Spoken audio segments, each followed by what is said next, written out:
Funding for Market Journal is provided by the Nebraska Corn Board. Growing more with less is the mantra of Nebraska's corn farmers, and they're using incredible technology to do it. Soil moisture monitors let them know when their crop needs water and how much. GPS systems eliminate overlaps in the field, saving fuel and money.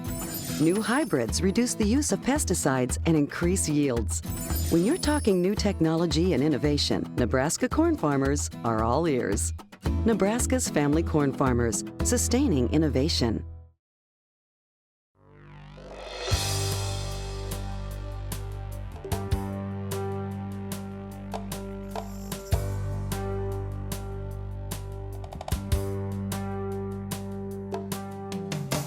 Market Journal, television for agricultural business decisions, is a presentation of the University of Nebraska-Lincoln's Institute of Agriculture and Natural Resources.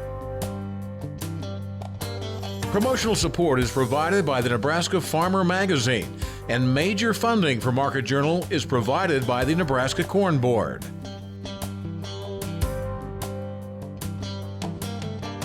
Welcome to this week's edition of Market Journal. I'm Jeff Wilkerson. On this episode, Frayne Olson looks at the U.S. winter wheat harvest. Charles Shapiro discusses nitrogen rescue treatments in corn. Bill Kranz describes the use of variable frequency drives on center pivots. And Brad Lubben gives an overview of farm program payments. North Dakota State Extension economist Frayne Olson is our market analyst this week. The USDA is scheduled to issue 2 key reports regarding corn, soybeans, and wheat on June 30th. The agency's estimates for quarterly grain stocks and planted acreage are slated for release Thursday at 11 a.m. Central Time. Currently, the USDA is expecting U.S. farmers will have planted 93.6 million acres of corn and 82.2 million acres of soybeans this growing season. Meanwhile, U.S. winter wheat producers are a quarter of the way done with this year's harvest, and the USDA is expecting a 10% increase from 2015. If realized, the projected average yield of 50.5 bushels per acre would be a new record, surpassing the previous top of 47.8 set in 1999. We talked with Frayne Thursday morning and started by asking about the U.S. harvest. We've got pretty good winter wheat progress going, or harvest progress going in both Texas and Oklahoma. The progress report on Monday indicated that about 55% of the Texas and Oklahoma crops have been harvested, which is about 25% of the total acreage in the U.S. Early indications for quality reports are a little bit mixed. There are some test weight issues starting to show up. There's also some lower proteins coming out in the first samples coming off the fields. Kind of the market was expecting some of that because of the rains that came through later in the season. The expectation as we move forward is as we move into southern Kansas and then into northern Kansas and Colorado and Nebraska, that the qualities will improve as we move northward. What does production outside the U.S. look like? Yeah, there are some similar issues, I guess some concerns in the wheat market showing up for 3 major producing regions and exporting regions out of the world. First in Europe, primarily focused on France and Germany. Some reports there, again, just beginning their harvest progress for winter wheat right now. There are some concerns about some scab or fusarium head blight that's showing up in some samples. Scab is one of those fungal diseases that really cause problems for both quality as well as yields.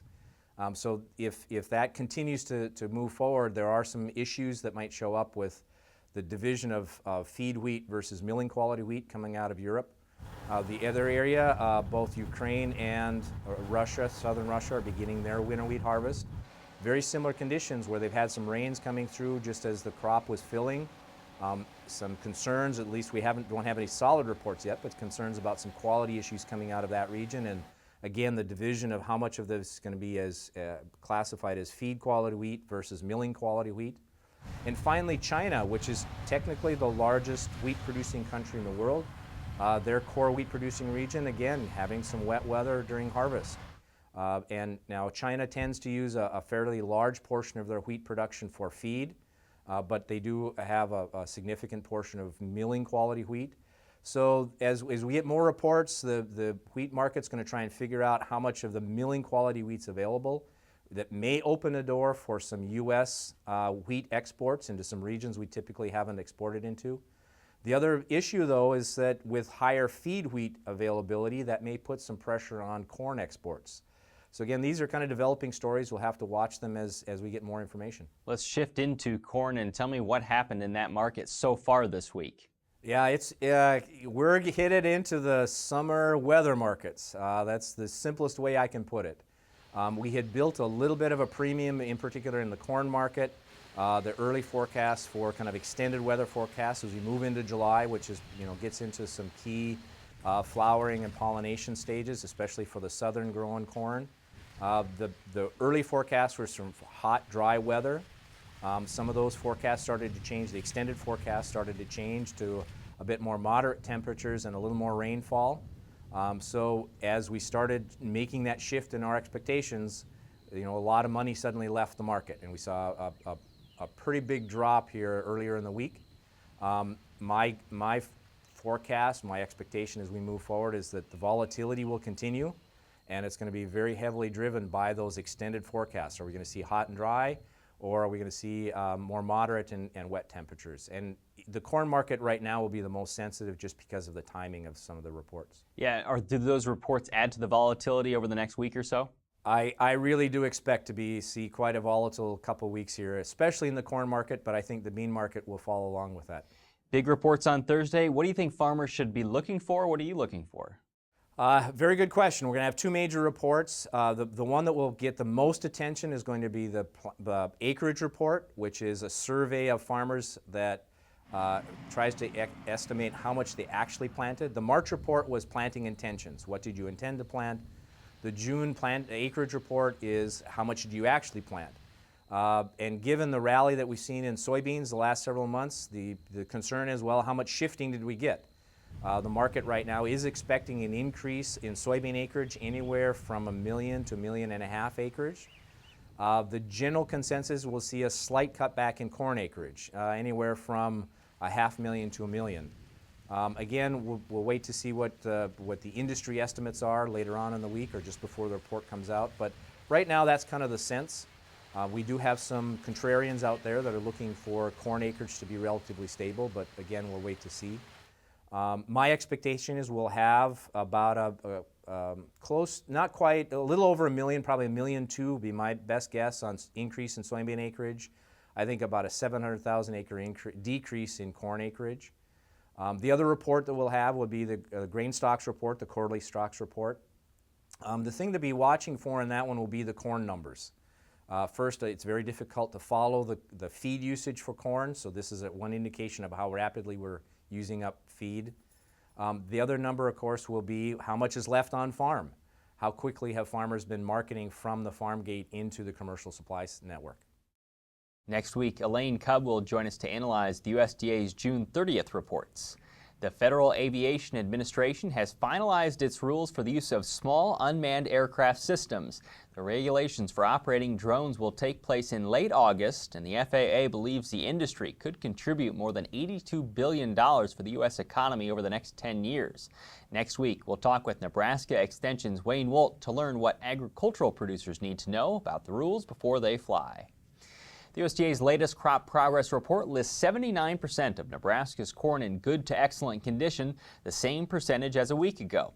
As we mentioned previously, March through May in Nebraska was the 5th wettest on record for that stretch, and areas of the state have recently seen big amounts of rainfall in short time frames. Earlier this week, we traveled to Concord, Nebraska to talk with Nebraska Extension soil scientist Charles Shapiro about nitrogen rescue treatments in corn. We started by asking first, do they work? They work. If you have very yellow corn and you've had water standing or too much rain and the corn is yellow, when the corn is this high, it's always better to try to rescue it as compared to giving up on it. The question you might have is, well, I put 200 pounds on, is the end down at 2 feet and are the roots going to hit it tomorrow? And we can't, without a model of the water movement or taking soil samples, I can't tell you yes or no. But if you didn't get the end on and it's turning yellow, it may not be as good as if you did it 3 weeks ago, but you're going to get some yield increases. And there's been work in Missouri where they looked at corn 1, 2, 3, 7 feet. And the later into the season, you don't have as much yield improvement, but you can get 30 or 40 bushels if you're putting it on now. Yeah, tell me what the time frame is for doing this. Well, as soon as you can if it's really yellow. You know, a lot of the research now is to try to read the crop and see, you know, if the crop's telling us it needs it. We call that hidden hunger. But we're looking at slight shades of gray or green. When it's really yellow and you can see it with your eyes, you know it needs nitrogen. You got to rule out maybe sulfur or some other nutrients, but I would say up until tassel time or even a little past that, you'll get a response. Should you do it in a specific form or a specific way? The best thing is to mist the leaves. If you spray liquid on, that's probably the most risky because it sticks to the leaf. You can get leaf burn. The work in Missouri sprayed out 150 pounds of N. I wouldn't recommend doing that. If you're going to use UAN, you'd want to go with a lower rate, half that or 60 pounds. If you could put it on with the irrigation system or something better, or drop nozzles. Dry materials drop through, probably pretty good. You can get leaf burn. The bigger the corn, you know, the more leaf area that's burnt, the more kind of damage. But at this stage of the game, 5–10% leaf burn is not going to hurt your yield tremendously. That's not a huge concern. That shouldn't be the number one concern. No, if you're using a dry product, I mean, if the corn is this high and you spray it on with a high rate and bronze it, you know, you could have a problem. But if you just see a little browning here and there, not too bad. Okay to take the trade-off. Yeah, we have a hail chart that's on web you can look for that says if you have this percent defoliation at this stage, you're going to get this percent loss, and you can use that same way to assess it. In the end, does it pay off? I think it does. You know, we wonder about what we can do for $3 corn. You know, you have to make some kind of yield response and then the cost of the nitrogen. But I think if you really can see that it's deficient, you probably are better off putting N on. On the Market Journal website, we'll link to the hail damage chart Charles mentioned, as well as other resources on nitrogen rescue treatments. The June Nebraska farmer says ingenuity is in the hearts and souls of many Nebraskans. Some, like Jim Frager, even have a few patents to prove it. In October, Frager received a patent for his latest invention, the pivot guard. The idea came after seeing units overturned by heavy winds in southern Nebraska in 2014. The device, which mounts on a tower, anchors the pivot down with a call from a cell phone. This month's issue says in the right conditions, it can withstand winds up to 100 miles per hour. You can read more about how the device works in the June Nebraska Farmer. Nebraska is the nation's leader in irrigated acres of farmland. The state had about 8.3 million acres under irrigation in 2013. That's ahead of the 7.5 million acres in California, according to the USDA's 2013 Farm and Ranch Irrigation Study. Nebraska Extension's Bill Kranz is an irrigation specialist located at the Haskell Ag Lab in Concord and has been studying, among other things, the efficiency of center pivot units. An aspect of that is whether the use of variable frequency drives on electric systems are profitable over the long run. We talked with Bill near Concord Wednesday to learn more about his research and started by asking about variable frequency drives. Well, basically it's a unit that's put on an electric powered irrigation motor to change the speed of the motor and therefore the pump, and change the pumping characteristics on the fly based upon placing a sensor at the pump output. And the purpose of it would be what?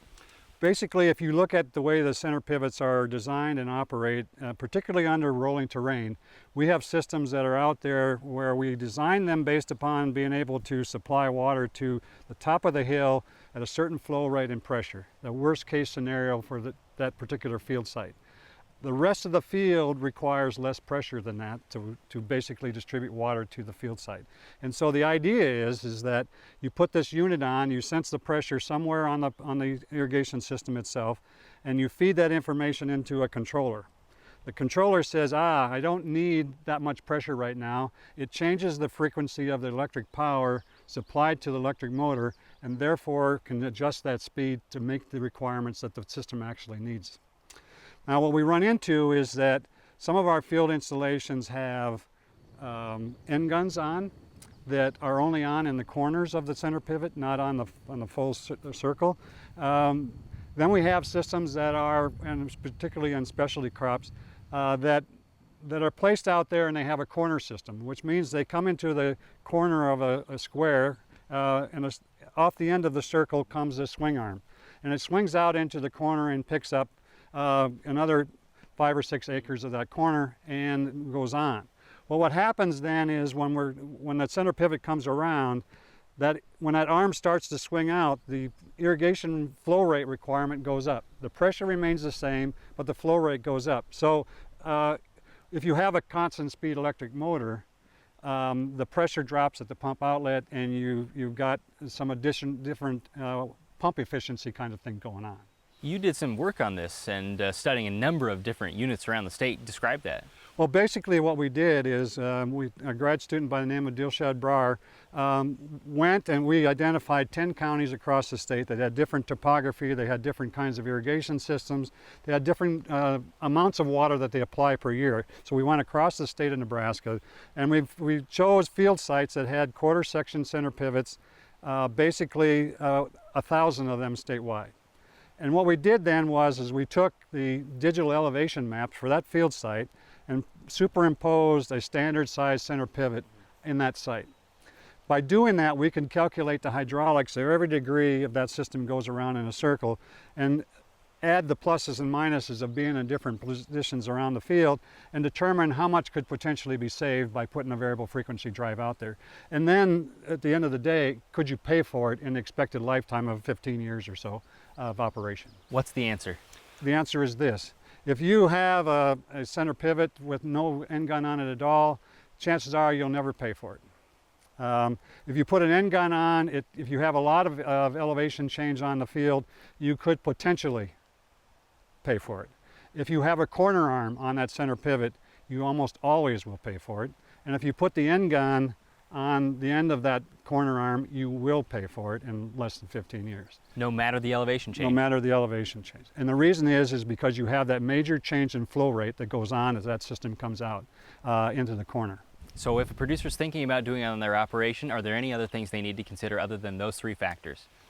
You know, basically, if they want to do it from an economical point of view, elevation change, corner arm, end gun, that's it. You know, there are other things out there, but if you can adjust the speed of the pump to maintain efficiency, that's the other part of that equation. But that really is a smaller part than the others. You can find more information about this topic through an article Bill recently wrote on Crop Watch. We'll link to that story on the Market Journal homepage. We already know the USDA is predicting a drop of about 3% in U.S. net farm income for 2016, including a slip of about 1% in receipts from crops. Corn and soybean prices suffered sizable drops from their peaks a few years ago, but both markets have also recently seen rallies. Farm program payments under the Farm Bill could have helped offset some losses as producers received payouts from the 2014 crop year towards the end of last year. To get an update on ARC and PLC, including what growers might be able to expect over the next cropping years, we talked Wednesday with Nebraska Extension Public Policy Specialist Brad Lubben. Recognizing the new programs under this Farm Bill, the ARC program and the PLC program, the 2014 crop suffered from lower prices across the board.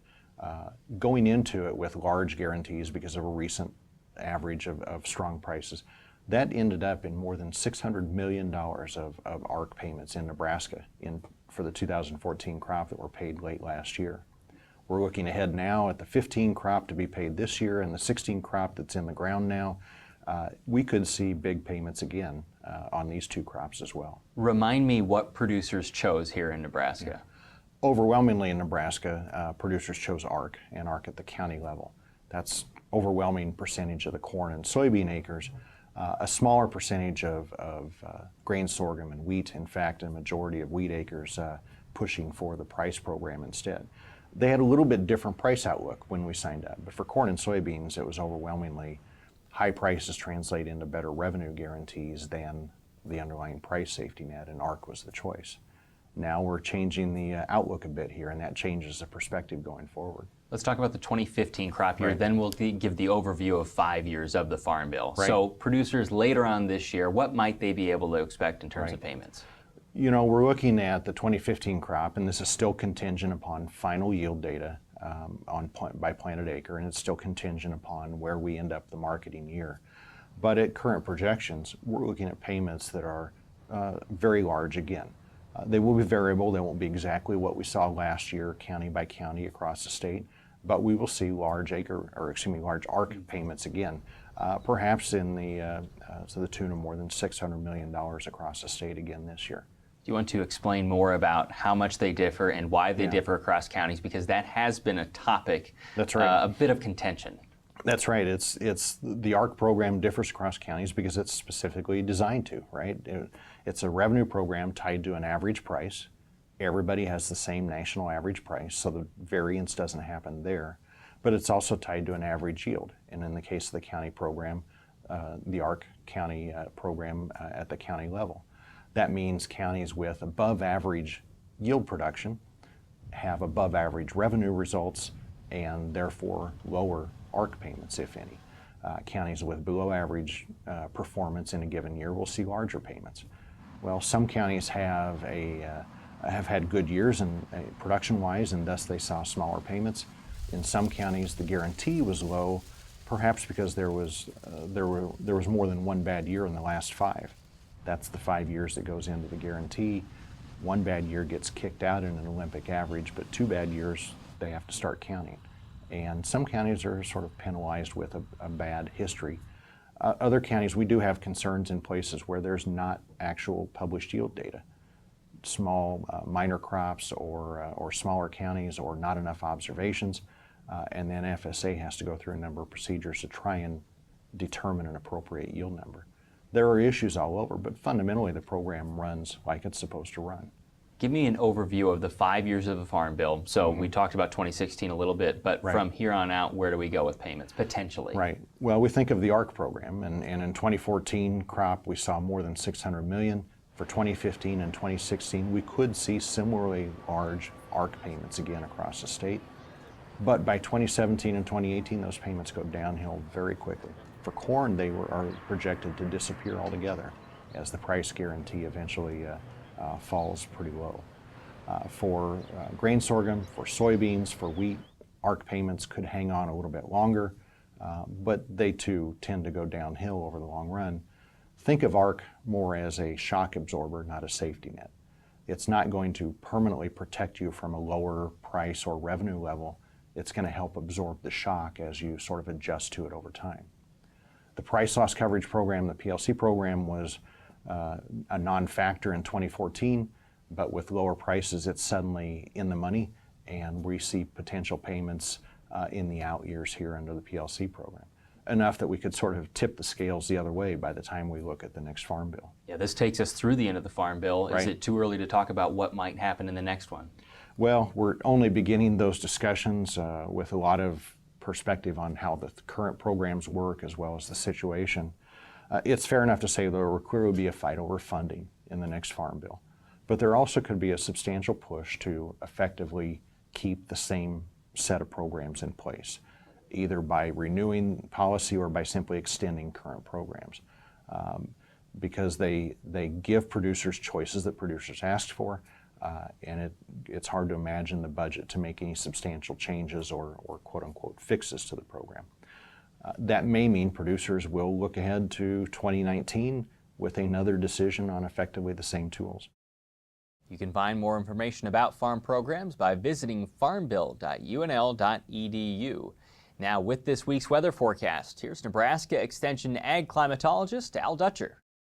Well, folks, here we again for the weekly forecast. Before we get to the main forecast, I want to bring you an update on the latest drought monitor as it is looking at what has happened over this last week, and that goes through Tuesday, in regards to the dryness issues that have been enveloping some portions of the western Corn Belt and eastern Corn Belt, along with some very welcome rainfall in portions of the eastern Corn Belt and the western Corn Belt. So let's take a look at the latest graphics for the drought monitor. And what you will notice is that we have a pretty expansive area of abnormally dry conditions with a couple pockets of moderate drought conditions introduced, particularly in central and south central portions of Iowa.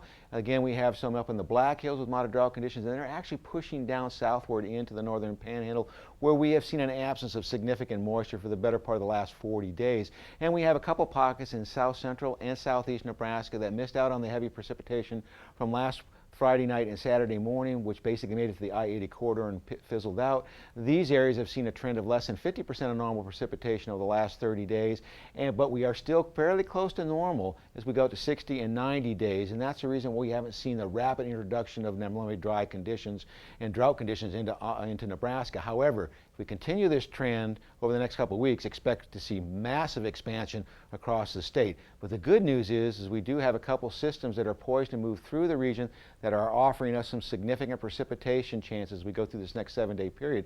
So if we look at the upper air model, the first thing that we're looking at is this upper air low that's crossing once again the northern plains and is expected to intensify as it gets to the Great Lakes. So it's going to be pushing a surface cold front through the plains. Looks like the majority of the convection will be in the Dakotas, with the trailing end of this cold front moving through northern Nebraska. That's where we will see more scattered convection, probably going to hit more of north central, northeast Nebraska, lesser chances to get toward the Kansas border. As we get into Sunday, this system moves over toward the Great Lakes, starts to deepen, so we could see some scattered convection along this intersection zone between the air masses to the north and to the south, and so that we get some isolated thunderstorm possibilities on Sunday. But more importantly, as we get into Monday, this system starts to intensify and deepen, and that's going to push some of this cool air back toward the southwest. So we're going to see a convergence zone from the Minnesota through northern portions of Illinois, where we'll see scattered convection on Monday. But more importantly, as we get to Tuesday, the system starts to deepen and pushing back toward the west, and another piece of energy rotating around this upper air low will start to make its way through our region in the northwest flow, generating heavy thunderstorm activity. And right now, the best area for heavy storms is from north central Nebraska through southeast Nebraska, and that will continue on to Wednesday as we see the system really crank itself up. So there looks to be a widespread precipitation event through the western Corn Belt and across the southern portions of the eastern Corn Belt. As we go into Thursday, we still see some residual activity around western portions of this trough, which includes western Iowa and eastern Nebraska. And then as we go into Friday, we start to see the system lifting back toward the east, and we'll start to see the warm air come into our region. So that leaves us with an 8 to 14-day forecast that indicates the warmth returns in terms of precipitation, dry to the north, wet to the south. Thanks, Al. Today's interviews can be found individually on the Market Journal website and through the Market Journal mobile app. They include information on grain markets, nitrogen rescue treatments, variable frequency drives, and farm program payments. As always, you can keep up with Market Journal during the week by following us on Instagram, Facebook, and Twitter. Next week, Elaine Cubb will analyze corn and soybean markets, and we'll look at how the FAA's new drone regulations could impact farmers. Until then, thanks for watching. I'm Jeff Wilkerson. We'll see you next week. Join Market Journal online at marketjournal.unl.edu. You can also follow us on Twitter, Instagram, and Facebook. Promotional support is provided by the Nebraska Farmer Magazine, and major funding for Market Journal is provided by the Nebraska Corn Board. Market Journal is produced by the University of Nebraska-Lincoln's Institute of Agriculture and Natural Resources.